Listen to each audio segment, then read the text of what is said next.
Le temps n'est jamais neutre. Dans toute décision importante, le temps est utilisé. Parfois, contre toi. On te parle d'opportunité. On te parle de moments parfaits.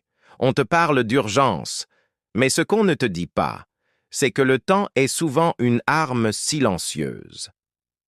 Quand quelqu'un te presse, ce n'est presque jamais un hasard. On te fait croire que réfléchir trop longtemps te fera perdre quelque chose. En réalité, celui qui contrôle le temps contrôle la décision. Quand tu es pressé, ton champ de vision rétrécit.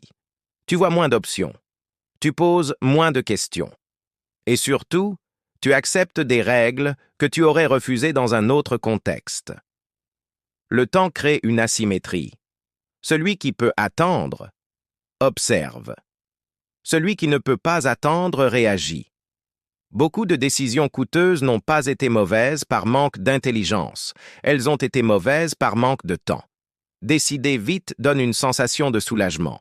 Mais ce soulagement est souvent le prix d'une erreur future. Le piège n'est pas la vitesse. Le piège, c'est l'urgence imposée. Avant toute décision importante, pose-toi une seule question. Qui peut attendre? Si ce n'est pas toi, alors la décision n'est déjà plus équilibrée.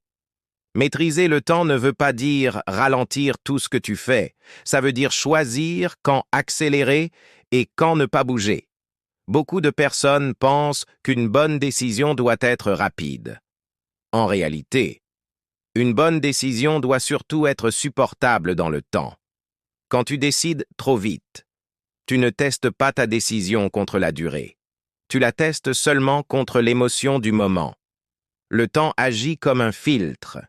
Il enlève l'excitation. Il enlève la peur.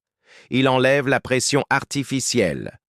Ce qui reste après, c'est la vraie solidité de la décision.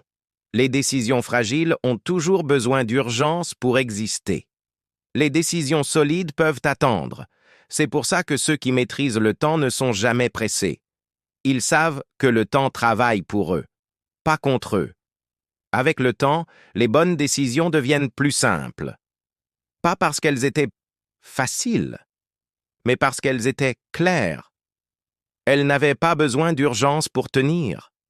Elles n'avaient pas besoin de pression pour exister. Elles pouvaient rester là, sans forcer.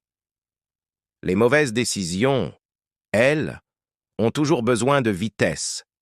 Elles demandent un oui immédiat. Elles s'effondrent dès que le temps s'installe. C'est pour ça qu'apprendre à décider, ce n'est pas apprendre à agir vite. C'est apprendre à rester stable quand le temps passe.